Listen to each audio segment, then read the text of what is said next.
It was the biggest $30 million advertising campaign in track and field history. Early in 1992, Reebok hit on an advertiser's dream, discovering decathletes Dan O'Brien and Dave Johnson, rivals who also happened to be co-favorites to win gold in Barcelona.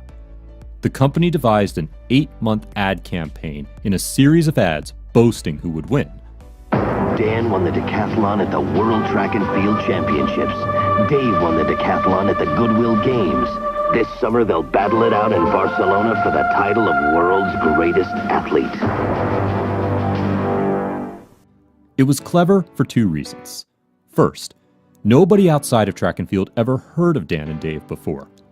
And second, the two really were almost evenly matched, with Dave holding a 3-2 lead over Dan in direct competition, but Dan boasting a higher score in the event.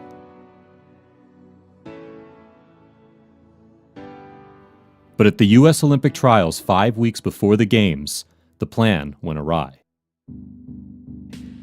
While Johnson scored 8,649 in an impressive showing, the unthinkable happened to Dan O'Brien. The world champion Dan O'Brien of the USA will also be missing from the competition. He failed to come through the US trials, so they compared notes a little earlier today. Dan performed brilliantly in the first day of competition, but disaster struck on day 2 in the pole vault, his 8th event of 10, when he failed to clear the bar on all 3 of his attempts. He scored no points and dropped from first place to 12th, failing to make the team.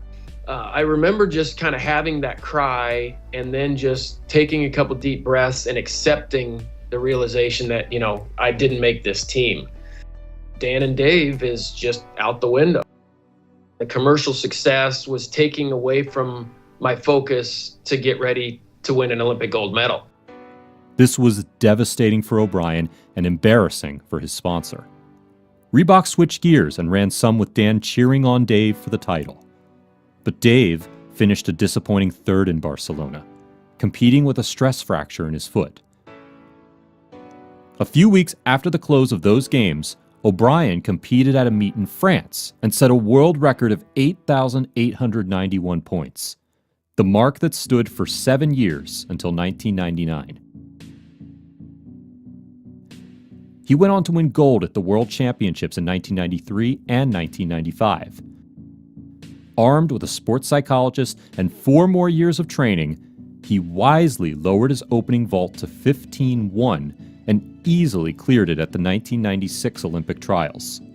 Then he became the first American to win the gold medal in decathlon since 1976, joining the list of legendary decathletes that includes Jim Thorpe, Bob Mathias, Milt Campbell, Rafer Johnson, Bill Toomey, and Bruce Jenner.